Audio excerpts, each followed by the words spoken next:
नमस्कार। अध्यक्ष महोदय,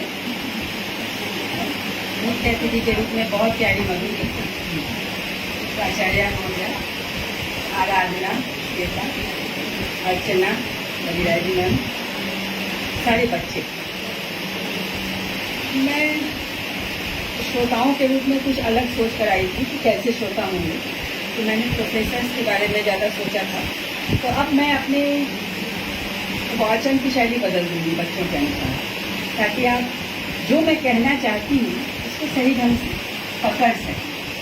तो हम आज भाषा पर बात करने वाले हैं और भाषा के विस्तार में, हमारी हिंदी भाषा के विस्तार में स्त्रियों की क्या भूमिका रही है, स्त्रियों ने क्या सहयोग किया है, इस विषय में हम बात करेंगे। आज आराम ये है कि मुझे सोचना नहीं पड़ता कि लोग टोकेंगे अजी तुम्हारा टाइम खत्म हो गया है। आज एकल वाचन है तो मैं ही शहंशाह हूँ, मैं जितना चाहे बोलती रहूँ और आप सुनते रहें। लेकिन बोरियत हो तो बता देना, मैं बोर करना नहीं चाहूँगी, लेकिन जानकारी की बात अवश्य आनी चाहिए। हम हिंदी दिवस मनाते हैं, भाषा दिवस मनाते हैं, ये क्या है? अभिव्यक्ति का साधन मात्र नहीं है। हम अभिव्यक्ति करते हैं, लेकिन अभिव्यक्ति के माध्यम से हमारी सारी ख्याति, हमारा सारा सांस्कृतिक गौरव, सब कुछ हम ट्रांसफर करते चलते हैं, एक पीढ़ी को दूसरी पीढ़ी से हम देते चलते हैं अवदान के रूप में, और माध्यम हमारी भाषा होती है। भाषा का जो महत्व है, पूरे विश्व में 4000 से भी ज्यादा भाषाएं बोली जाती हैं। विविध परिवार में भाषाओं को बांटा गया, विविध विश्व के भाषाओं को विविध परिवार में बांटा गया, जिसमें हम जिस भाषा में बोलते हैं उसको भारतीय परिवार कहा गया, यानी भारत और यूरोपीय परिवार का मिक्सचर। इसके पहले और ऑस्टिन परिवार है, द्रविडियन है, तिब्बतन और हिमालयी जो भाषाएं हैं उनका अलग, चीनी उसको अलग डाला हुआ है, और भारतीय हम भारत और यूरोपीय भाषाओं के परिवार में आते हैं। और इसके अंदर कौन कौन सी भाषाएं आती हैं, यानी भारत और यूरोप की, जिसमें संस्कृत है, यूनानी है, रूसी है, जर्मन है, ये सब भाषाएं इसमें आ जाती हैं। हम अपनी आर्यन भाषाओं को लेकर चलते हैं, आर्य भाषाएं लेकर चलते हैं, और उसमें संस्कृत हमारा सबसे पुरातन, जो हमारा ग्रंथ, हमारी ख्याति, हमारा विरासत, जो कुछ भी हम पाते हैं, हम अपने आप को सनातन कहते हैं। सनातन इसका ओर छोड़ नहीं है, वो है बस।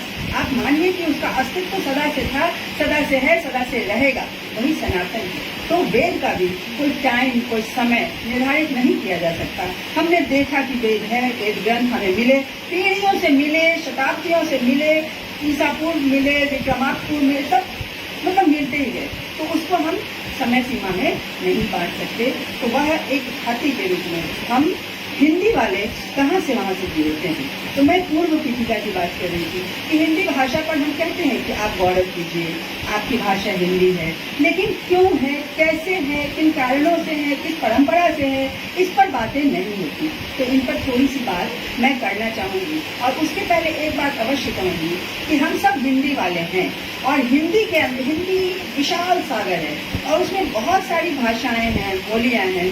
हम हिंदी को भोजपुरी से अलग नहीं रख सकते, मैथिली से अलग नहीं कर सकते, अवधी से अलग नहीं कर सकते, ब्रज से अलग नहीं कर सकते, राजस्थानी से अलग नहीं, सब मिला के हिंदी है। तो हम जब मातृभाषा बोलते हैं कि हमारी मातृभाषा क्या है, तो हम न कहें कि हमारी मातृभाषा मैथिली है, बजिका है, अंगिका है, हम कहें कि मातृभाषा हमारी हिंदी है। ऐसा इसलिए है कि इससे हमारी क्षति हो रही है, कि हिंदी की क्षति हो रही है जब हम अपने आप को छोटे छोटे खेमों में, छोटी छोटी बंधनों में बांध देते हैं, और हम कहते हैं कि जी मैथिली ही हमारी मातृभाषा है, जी बज्जिका ही हमारी माता, और हम आंदोलन करते हैं, अष्टम अनुसूची में शामिल होने की बात करने लगते हैं।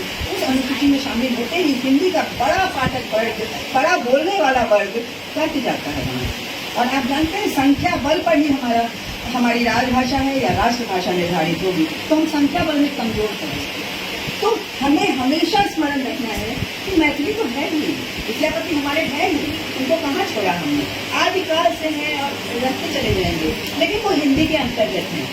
इसमें डॉक्टर सीताराम जी गाया करते थे, बज्जिका के प्राण में हिंदी बसैया, यानी बज्जिका में गा रहे हैं, बज्जिका के प्राण में हिंदी बसैया। तो मैथिली में हिंदी बसती है, भोजपुरी में हिंदी बसती है, ब्रज में, अवधी में, राजस्थानी में हिंदी, राजस्थान में भी बहुत बड़ा आंदोलन चल रहा है, उसको भी इनामी सूची में शामिल करने के लिए लोग हुड़दंग मचाए हुए हैं। लेकिन इससे आप नहीं जानते कि हिंदी का विनाश हो जाएगा, हिंदी आगे नहीं बढ़ेगी, जिसके लिए हम हिंदी दिवस मनाते हैं। हिंदी का पूरा अभी श्री नारायण जी पूरा एक सप्ताह मनाने वाले हैं, महीना मनाते हैं हम सब, और महीना ही नहीं, हमेशा स्मरण रखना है कि हिंदी ही हमारी पहचान है, हमारी रीढ़ की हड्डी है, हमारा स्वाभिमान है। जब बाहर जाकर मोदी जी हिंदी में बोलते हैं तो हमें कितना गौरव होता है ना।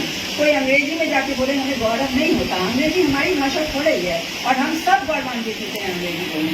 तो मैं हिंदी की बात कर रही हूँ, हिंदी वहाँ से संस्कृत से आती है, और संस्कृत जो पुरातन है, वेदों का की जो संस्कृत है उसे वैदिक संस्कृत कहते हैं, उसे वैदिक संस्कृत कहते हैं, वैदिकी कहते हैं, छांदस कहते हैं, यानी वहीं से ग्रंथ और वो जो हमारी संस्कृति पल्लवित होती है, वहीं से हमारी पहचान होती है, हमें जीने की शैली बताई जाती है। हम किसकी आराधना करते हैं वेदों में? प्रकृति की आराधना करते हैं, इंद्र की आराधना करते हैं, वरुण की आराधना करते हैं, इसमें सारे प्रकृति हैं। तो प्रकृति की आराधना करते, यानी हम प्रकृति के अंश हैं और उन सारे आविष्कार में हम हैं, और उसकी आराधना करने की एक सीख मिलती है। तो वैदिक ऋग्वेद में 10 मंडल हैं, बच्चों के लिए मैं बता रही हूँ 10 मंडल हैं, उनमें साहित्य की शैली है, साहित्य यानी साहित्य भाव की शैली है। 10 मंडल में प्रथम और दसम जो मंडल है और थोड़ा भिन्न है, द्वितीय और नवम मंडल तक सिर्फ हमें जीने की बातें बताई जाती रही हैं। ऋग्वेद सबसे पुरातन वेद है और ऋग्वेद ही हमारा वह अद्भुत अमूल्य ग्रंथ है जहाँ से हम शुरुआत मानते हैं, और जो कि सनातन, जो कि है ना। तो वहाँ से तो वेदों में क्या है? वेदों में श्लोक हैं, वेदों में ऋचाएँ हैं, वेदों में हम वही बातें जो ऋषि मुनियों ने, वो भी गुरु थे हमारे, वो आप जानते हैं ऋषि की परंपरा चली, गुरुओं की परंपरा चली, कोई भेद नहीं था, ना कोई जाति भेद, ना कोई धर्म भेद, ना कोई समाज भेद, ना कोई वर्ग भेद, बस एक गुरु होता था, दूसरा शिष्य होता था। हम गुरुओं को सीखते थे और उनमें महिलाओं की भी संख्या थी। आप जानते हैं कि मैत्रेयी का नाम सुना होगा, लोपामुद्रा का नाम सुना होगा, गार्गी का नाम सुना होगा, ये सब उस समय की साधनाएं थी, ऋषि कन्याएं थी, ऋषिकाएं थी जो श्लोक गढ़ रही थी और वो परंपरा में आई। और उसके बाद जब भी एक भाषा चलती है उसके समतुल्य एक और भाषा चल रही होती है। जब भी हम, जैसे मैंने अभी मैथिली, भोजपुरी, बज्जिका का नाम, बिहार में ये सब भाषाएं आ रही हैं, तो ये जो एक भाषा पुस्तकों में चल रही है, ग्रंथों में चल रही है, उसके पैरेलल, उसके बराबर एक लोक में चलने वाली भाषा भी होती है। वही संस्कृत जो वैदिक संस्कृत है, उसके साथ साथ लौकिक संस्कृत भी चल रही है और लौकिक संस्कृत में साहित्य रचे जा रहे हैं। आप जानते हैं हमारे अध्यात्म, हमारे दर्शन, हम उन्हीं संस्कृत के ग्रंथों में, जब रामायण की चर्चा होती थी, महाभारत, रामायण, पुराण, ये सब जो संस्कृत में ग्रंथ मिलते हैं वो लौकिक संस्कृत में ग्रंथ मिलते हैं। उन वहाँ से हम चलते हुए, समय बदलता जाता है, लोग आते जाते हैं, अपनी छाप छोड़ते जाते हैं, अपना व्यक्तित्व बताते जाते हैं। तो आप देखते हैं बुद्ध का उदय होता है। महात्मा बुद्ध जिस भाषा को लेकर चलते हैं वह ऐसी एक भाषा होती है जो संस्कृत ही है, लेकिन संस्कृत से थोड़ा विलग, क्योंकि उससे जनता से, सामान्य जनों से संवाद किया जाता है, तो उसको पाली कहते हैं, है ना।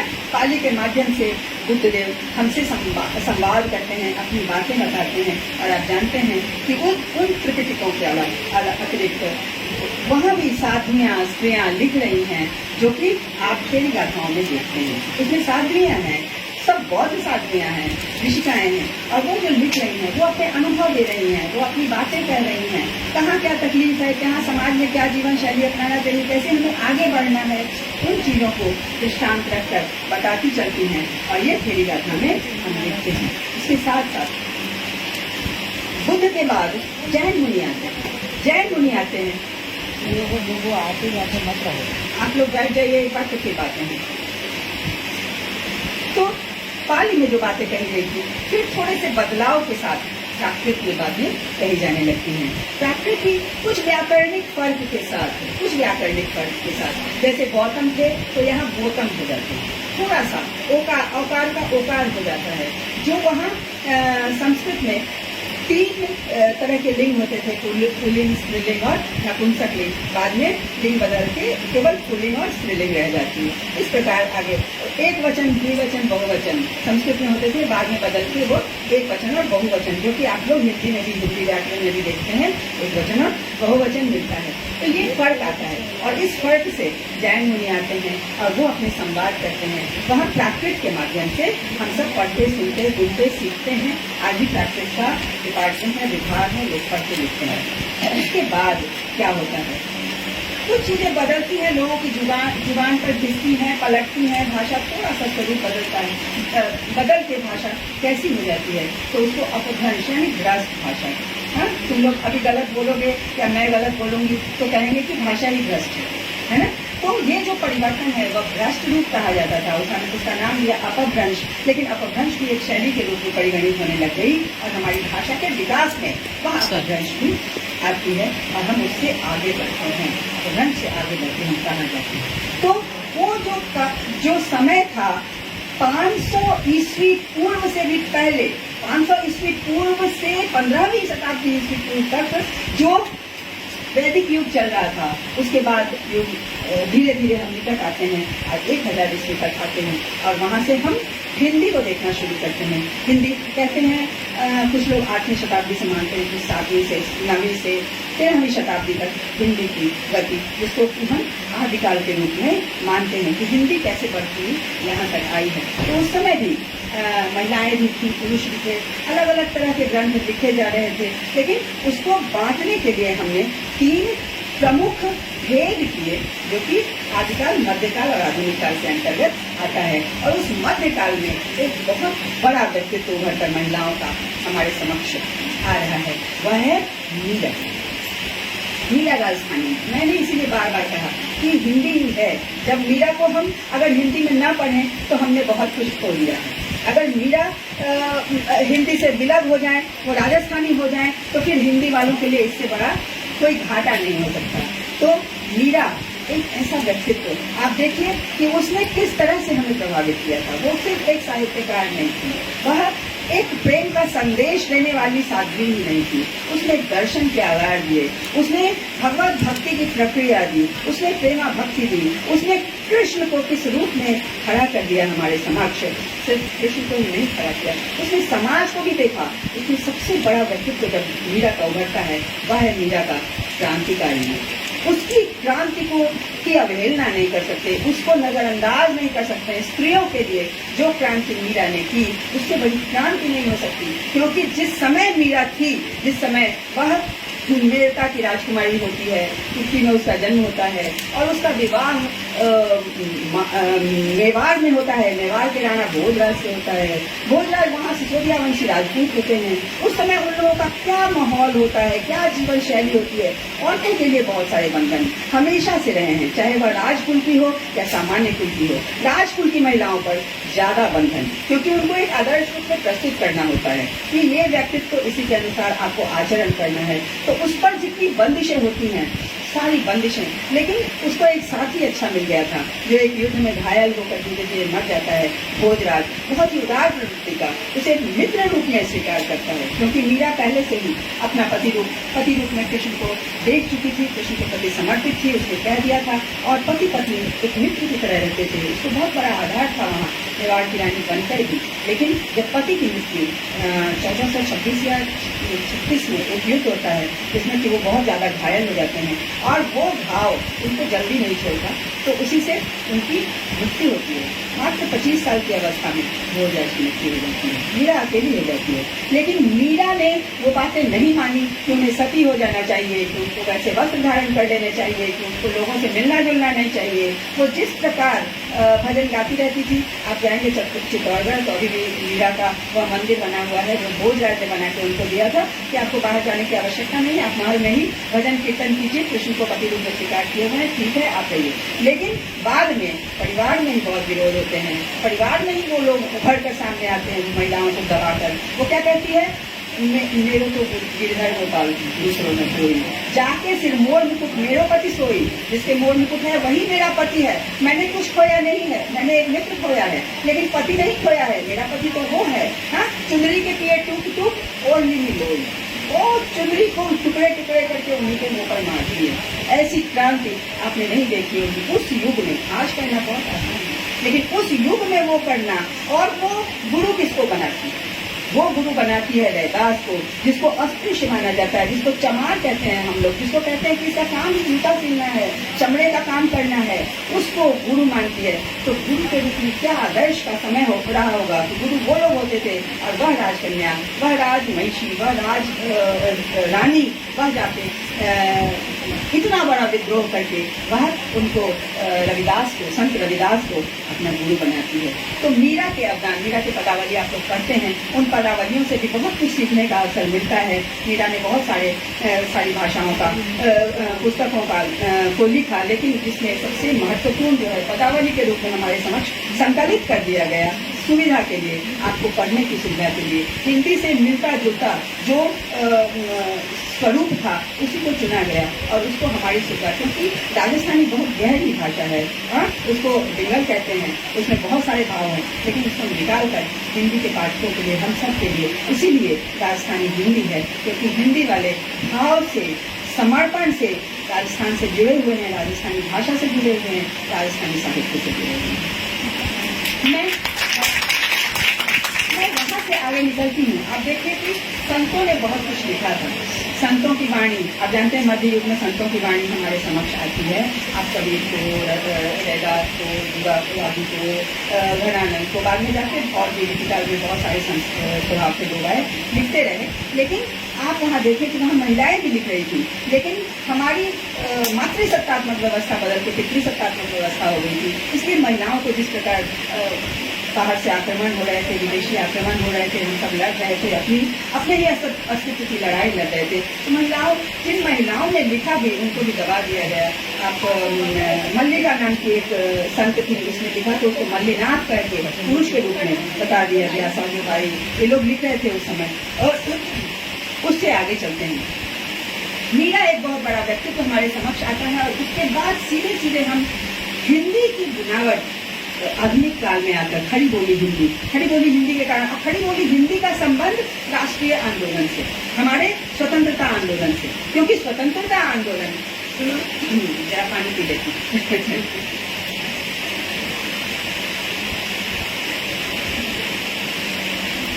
स्वतंत्रता आंदोलन में महिलाओं की क्या भूमिका थी, इसको रेखांकित करने की जरूरत है। महिलाएं आगे आई, महिलाओं के आगे आने के कारण सारा का सारा देश जो जाति में, वर्ग में, धर्म में बच चुका था, सारा देश एकजुट हो जाता है, एकजुट हो जाते हैं। वो महिलाएं, गांधी जी ने कहा था कि सुभद्रा कुमारी चौहान पहली वो महिला है जो क्रांतिकारी मानी जाएगी, जो जेल में भी गई, और वह उनका जन्म 1904 में होता है।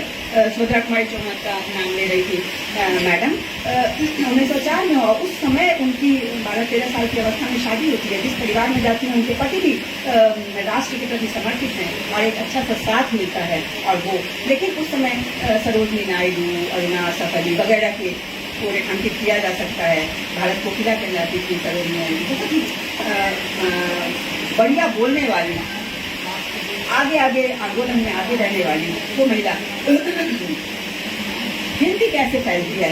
तो हिंदी एक जरूरत हमारी बन गई। आधुनिक काल में आकर हिंदी जरूरत बन गई, खड़ी बोली हिंदी, जिससे संवाद किया जा सकता। अब उस समय ना आपको ब्रज, ना अवधि, ना मैथिली, ना बज्जिका आपके काम आ रहा है। उस समय दिमाग को प्रशिक्षित करने की, क्योंकि हम रीढ़ विहीन होते चले गए थे, हमारी रीढ़ की हड्डी नहीं रही थी, हम गुलाम बनते चले गए थे। तो उसको भाषा ने अपना उत्तरदायित्व संभाला और भाषा ने ही एक माहौल खड़ा किया, और उस माहौल में हमारे अंदर वो चेतना, वो स्वाभिमान जागृत कर दिया कि हमें अंग्रेजों को भगाना है। और हिंदी किस प्रकार काम कर रही है, भाषा किस प्रकार काम कर रही है, साहित्य किस प्रकार काम कर रहा है। भारतेंदु, आप लोग हिंदी के बच्चे हैं, आप लोग जानते होंगे भारतेंदु मंडल का निर्माण होता है। भारतेंदु मंडल में लोग आते हैं, पत्रिकाएं निकलनी शुरू होती हैं, खड़ी बोली हिंदी का विकास होता है।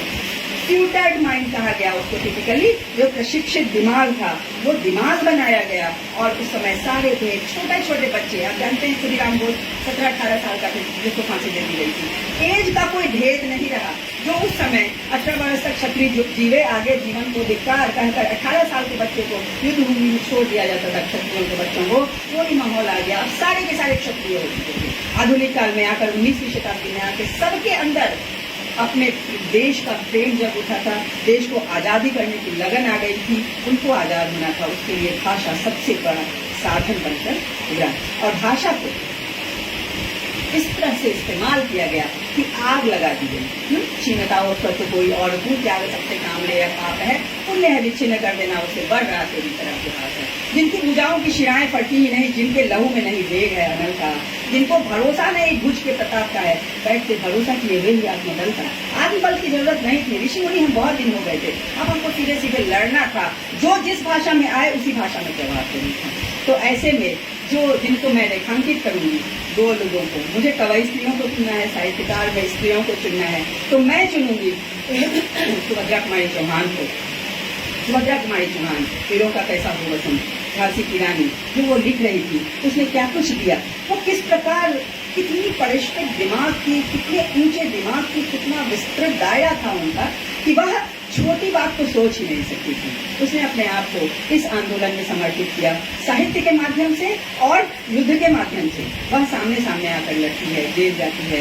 गांधी जी बहुत प्रेम करते हैं, बहुत सम्मान देते हैं, मानते हैं, और वो एक साहित्यकार के रूप में उभरती है। आज भी उनकी पंक्तियां आप नजरअंदाज, ज्यादातर राष्ट्रीय बोध की रचनाएं रचती हैं। उनका दिमाग कितना परिपक्व था कि उस समय कोई जातिवाद उन पर हावी नहीं था। उन्होंने सोचा कि मेरी बेटी का मैच किसको बनाए, मेरी बेटी के योग्य कौन हो सकता है, तो उन्होंने चुना प्रेमचंद का बेटा।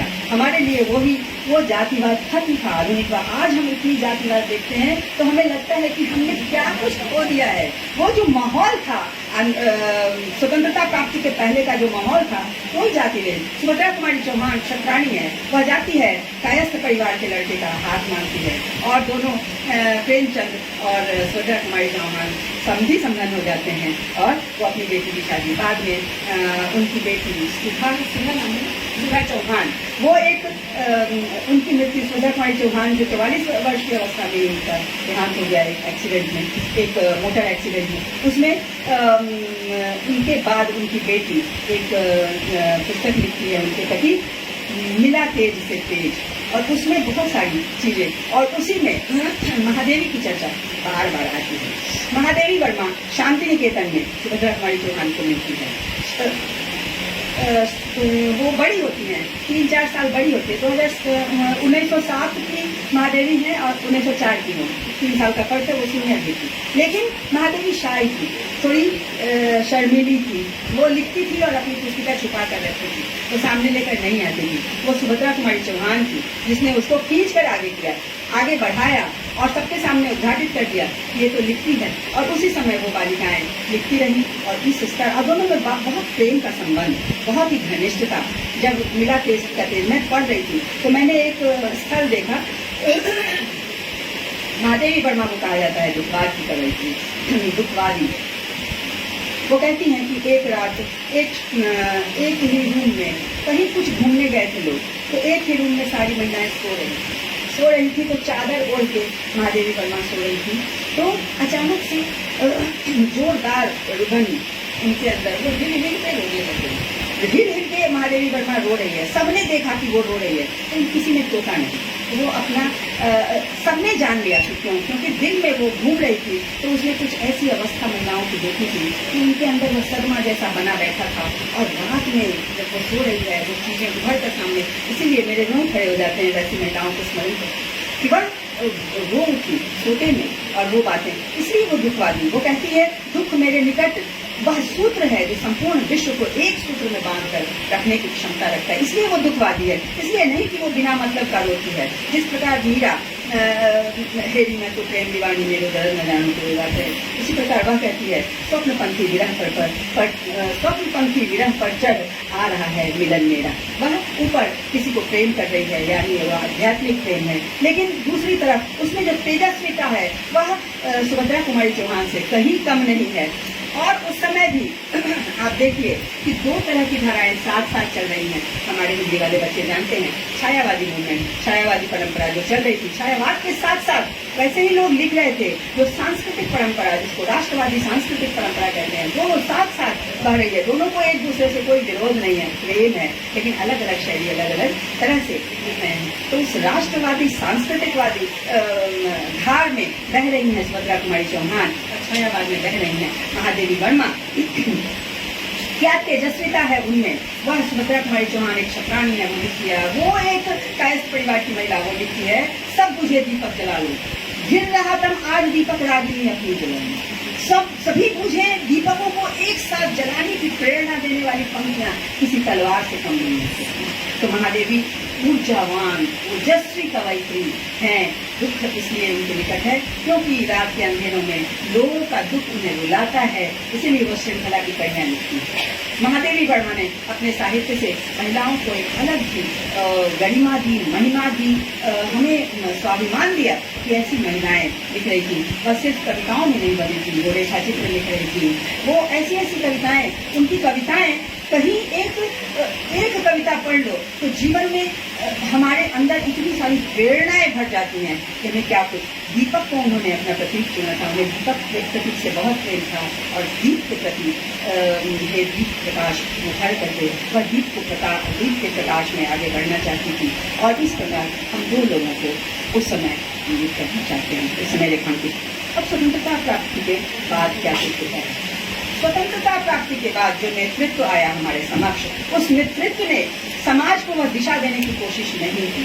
उस नेतृत्व ने वह नेतृत्व नहीं दिया कि हम आगे से फिर हम बंट गए, हम जातियों में बंट गए। जो शोषण की प्रक्रिया चल रही थी गुलामी में, वो चलने लग गई। कहीं कुछ विकास का काम नहीं हो रहा था, हम हार रहे थे, हम अपने देश में बंट गए, हम धर्म में बंट गए, हम जातियों में बंट गए, हम इस प्रकार बंट गए। तो लेखनी, कोई कभी कहता है कितनों चिड़िया उड़े आकाश, दाना है धरती के पास। तो दाना की चिंता हुई, नए युग में आकर हम सबको कमाने की चिंता हुई। और किसानों की दुरावस्था पर नेहरू ने भी अपने इसमें लिखा था, और बाकी और लोगों ने भी बहुत लिखा था कि किसानों की दुरावस्था कैसी स्थिति हो गई थी। और प्रेमचंद जैसे लोग लिख रहे थे गोदाम, आप लोगों ने पढ़ा ही होगा। लेकिन उसके साथ साथ आगे बढ़ते बढ़ते हम बहुत ज़्यादा विस्तार में नहीं जाऊंगी, मैं आधुनिक काल में आती हूँ, बिल्कुल अत्याधुनिक काल। थोड़ा खाने दीजिए, नहीं ज़्यादा बोलने लगते हैं तो गला थोड़ा सा नहीं होता है। तो फिर आधुनिक काल में कितने सारे आयाम आप देखिए कि कहाँ वहाँ लिख रहे थे। बालकृष्ण शर्मा ने उन्होंने माखनलाल चतुर्वेदी की कविता का उदाहरण दिया, ऐसे लोग लिख रहे थे। और उसके बाद हम जिस जगह पर पहुँचते हैं उस जगह पर क्या कुछ लिखा जाने लगा था। तो फिर छंद का बंध तोड़ दिया गया। निराला जैसा एक कवि आता है, छंद का बंध तोड़ देता है कि आपको छंद की जानकारी ना हो तो भी भावनाएं उठे तो आप लिखिए। आज के समय में मैं जल्दी समाप्त कर दूँगी। आज के समय में एक नया नवजागरण आया है, मुझे ऐसा लगता है एक नवजागरण आया है। जब महिलाओं को आज़ादी के बाद भी वह स्वतंत्रता नहीं मिली, वह अपना आज़ादी के पहले मिली थी। एक टाइम ऐसा आया था कि महिलाओं को गहनों से कोई लगाव नहीं था, उनको वस्त्राभूषण और सज्जा, ये सब ऊपरी साज सज्जा से कोई लगाव नहीं था। उनके लिए लक्ष्य था आज़ादी प्राप्त करना। लेकिन उसके बाद पुनः उन्हें घर में बंद कर दिया गया। उनके लिए वही है, वो चीज़ें सजो धजो बाहर जमा कर लाते हैं। तो ऐसे में वो कुंठित होने लगी और उनके ऊपर दोषारोपण होने लग गया कि ये घर बंटवारा करती हैं, ये कुछ चमक चलाती हैं, साजिशें करती हैं वगैरह वगैरह, परिवार के दायरे में बन गई तो उन्हें वो। लेकिन आज के समय में जब हम देखते हैं कि सारी घरेलू महिलाएं लिखना शुरू कर चुकी हैं, सारी घरेलू महिलाएं कविताएं कर रही हैं, उनके अंदर वो बात नहीं रही कि हम आपस में झूठ मूठ की चर्चा करें, इधर उधर क्या कहते हैं चुगली खेलने वाली बात थी। वो सब खत्म हो गई है। आज के समय मुझे बहुत अच्छा लगता है, भले ही उनका साहित्य स्थायी साहित्य के अंतर्गत नहीं रखा जाएगा, लेकिन उनका साहित्य एक नवजागरण का काम जरूर कर रहा है। जब घर घर में कवयित्रियाँ हैं और कवयित्रियाँ महिलाओं के ऊपर, मैं पारिवारिक रूप में देखती हूँ कि साहित्य भाषा का विस्तार किस प्रकार महिलाएं करती हैं। तो दादी नानी की कहानी को हम नहीं भूल सकते। मुझे आज भी याद है कि मेरी बुआ गोद में बैठा कर रात में सुनाती थी, ऐसे अपने आगे पैर फैला देती थी और ऊपर हम लेट जाते थे और वो हमें कहानी सुनाती थी, कमला के फूल डूब जाए छे हो भैया डूबल जाए छी। और हम बार बार कहते थे कि तुआ वही वाली कहानी सुनाओ ना, और वो कहानी सुनाती थी। तो दादी नानी की कहानी जो हमारे संस्कार में, हमारी संस्कृति से हमें जोड़ने के लिए बनी हुई थी, वह श्रृंखला आज तक भी नहीं टूटनी चाहिए थी। आज की माओं को भी मैं कहूँगी कि वो श्रृंखला, मैं नानी हूँ और मेरी 10 साल की नतनी है, मैं आज भी चाहे तो व्हाट्सएप पर या मुंह से बोलकर या किसी भी तरह से अपनी नतनी को रोज एक कहानी भेजती हूँ। तो मैं अपना दायित्व नहीं छोड़ती, आप लोग भी ये दायित्व औरतें ना छोड़ें। दादी नानी की कहानी से वो भूत प्रेत और इस तरह के माध्यम से आदर्श की बातें सिखाती थी, हमें हमारी नीतिगत कहानियाँ सुनाती थी और उन कहानियों के माध्यम से एक संस्कृति बनती थी, वो नहीं छूटना चाहिए। दूसरी बात, हम एक थोड़ा सा कला की तरफ, आप लता मंगेशकर को नहीं भूल सकते। लता मंगेशकर ने जिस प्रकार हिंदी के गीत गाए, उससे विश्व में हिंदी पहुंची, उसको हम लोग नहीं भुला सकते। हम अभिनय को जो भरत के नाट्यशास्त्र, जो हम संस्कृत के युग की बात कर रहे थे, वहाँ से जो नाट्यशास्त्र चलता है वह आधुनिक रूप में सिनेमा का रूप लेता है। और सिनेमा में जो अभिनय आज के समय में, तो बहुत निराशा वाली बात है, कथानक बहुत परिष्कृत नहीं रहे, लेकिन कहानियों के माध्यम से, उन फिल्मों के माध्यम से भी बहुत सारी सुंदर कहानियाँ हमारे समझ आई थी। श्रेष्ठ कहानियाँ लिखी जाती थी और फिल्में बनती थी, और उसके माध्यम से भी महिलाओं का अच्छा योगदान रेखांकित किया जा सकता है। और मैं अंतिम में जो चर्चा करना चाहूँगी वह एक तो संस्थाओं ने, महिलाओं के लिए संस्थाओं ने क्या कुछ किया है। मुझे स्मरण है अंतर्राष्ट्रीय लेखिका संघ, अंतर्राष्ट्रीय लेखिका संघ जो कि लखनऊ से, और उसकी अध्यक्षा थी महादेवी वर्मा। और उस समय पूरे देश की पढ़ी लिखी ज़्यादातर यूनिवर्सिटी की प्रोफेसर्स और सामान्य दायित्व पर भी जो लिख रही थी कुछ, वो उसमें जुड़ी हुई थी अंतर्राष्ट्रीय महिला मंच पर, लेखिका मंच पर, और उस पर वो लिखती थी। तो उस मंच के माध्यम से पूरे देश में महिलाओं के काम को रेखांकित किया गया था। एक दूसरा जो मंच मुझे स्मरण है, बिहार महिला हिंदी साहित्य संगम, जो आप डॉक्टर उषा रानी सिंह की चर्चा आप लोगों ने सुनी।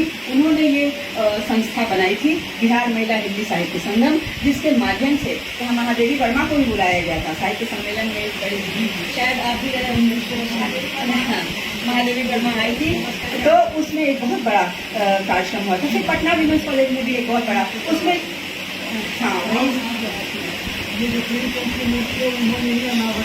महादेवी वर्मा और अमृत राय जी ने उसका अनावरण किया था। तो उस समय 2 हिस्सों में बटी मैं एक उपन्यास का लोकार्पण हुआ था, जो कि शैलेंद्र श्रीवास्तव के परिवार की महिला थी। तो इस तरह से संस्थाएं हिंदी के लिए क्या कुछ कर रही थी। आप प्रेमचंद गोलंबर देखते हैं, महादेवी वर्मा आई थी, उसका अनावरण किया था उन्होंने, और उसमें अमृत राय आए थे, जो कि सुभद्रा कुमारी चौहान के दामाद थे, जो सुधा चौहान के पति थे, अभी नहीं रहे लेकिन उस समय थे। तो ऐसी संस्थाएं। उसके बाद आज के समय में आप सबको स्मरण होगा उषा किरण खान जी का, जिन्होंने एक आयाम नाम की संस्था दी। आयाम के माध्यम से महिलाएं उस संस्था से जुड़ गई, जो भी थोड़ा भी लिख रही थी उस संस्था से जुड़ी, और उसकी पहचान संपूर्ण भारतवर्ष के स्तर पर तो जरूर, विश्व को मतलब भारत के बाहर भी हुई, लेकिन भारतवर्ष के अंदर सारी महिलाएं, और जिनको हम सिर्फ लेखिका के रूप में देखते थे, मृदुला गर्ग है, ममता कालिया है, चित्रा मुद्गल है, हम पढ़ते थे, उनको देखा था नहीं हमने, लेकिन उस माध्यम से इस प्रकार सारी दुनिया एक हो गई कि हम सब एक हो गए। अब ममता कालिया मिले तो गले लगा लेती हैं, अनामिका हमारे यहाँ की हैं, मिलती हैं गले लगा लेती हैं। तो ये जो नैकट्य हुआ महिलाओं का, वह उस संस्था के माध्यम से हुआ, उस संस्था ने। अब मैं अंत में अपने छात्रों और कुछ लोगों को रेखांकित करूंगी। मेरे छात्रों में जो लोग हिंदी के माध्यम से प्रतियोगिता की परीक्षाएं देते हैं, अभी अनीशा कुमारी दृष्टि से कोचिंग कर रही है दिल्ली में, हिंदी से ही, अंग्रेजी अच्छी तरह से जानती है, लेकिन वो हिंदी से ही पढ़ी, उसके अंदर वह आग्रह है कि हम हिंदी से ही प्रतियोगिता परीक्षा देंगे। और ऐसे बहुत सारे बच्चे हैं, मैं उनको भी स्मरण करूँगी। और मैं एक दो नाम लूँगी। मेरे यहाँ मास कॉम से निकली हुई जो बच्चियाँ हैं जो पत्रकारिता में काम कर रही हैं, उनमें नेहा निहारिका का नाम मैं लूँगी, जो कॉलेज ऑफ कॉमर्स से मास कॉम से निकली थी। फिर एक संगीत है, वो जूलॉजी की विद्यार्थी है, संगीत के नाम से, उसका भी नाम वैसा ही है लेकिन थोड़ा आगे पीछे हुआ है, निहारिका नेहा। तो निहारिका नेहा भी अपने क्षेत्र में बहुत अच्छा काम कर रही हैं। और जो जुझारू महिलाएं रोज निकलती हैं, रोज पढ़ाती हैं, हर साहित्यिक कार्यक्रमों में जाती हैं, उनमें एक नाम मेरे समक्ष है, हमारी बहुत प्रिय अर्चना त्रिपाठी। जिस तरह से ये जुझारू महिला आगे बढ़ती है, जितनी ऊर्जा इसमें है, मैं आज हिंदी दिवस के अवसर पर तुम्हें यह कहते हुए मुझे कोई संकोच नहीं है कि एक आदर्श व्यक्तित्व मेरे समक्ष है कि आगे की पीढ़ियों के लिए वह आदर्श है कि हमें लड़ते हुए, जूझते हुए अपने व्यक्तित्व, बहुत बड़ा अभी एक्सीडेंट हुआ था लेकिन ये लड़की फिर वैसे ही सामने खड़ी है। तो मेरे अंदर एक बहुत रेस्पेक्ट हो जाता है कि महिलाएं किस प्रकार ऊर्जा से लगी हुई हैं, वो सब कुछ भूलकर अपने आप को बनाने में, अपने परिवार को बनाने में, अपने बच्चों को बनाने में, एक समाज बनाने में, एक राष्ट्र बनाने में, एक दुनिया को बनाने में लगी हुई हैं। इन्हीं शब्दों के साथ मैं अपना संकल्प करती हूँ।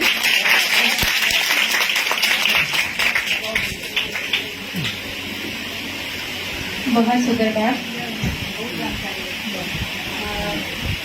क्या कहूँ, खो गई हूँ मैं। आपने जिस तरीके से बताया कि महिलाएं अलग अलग प्लेटफॉर्म से कैसे हिंदी को पढ़ाने में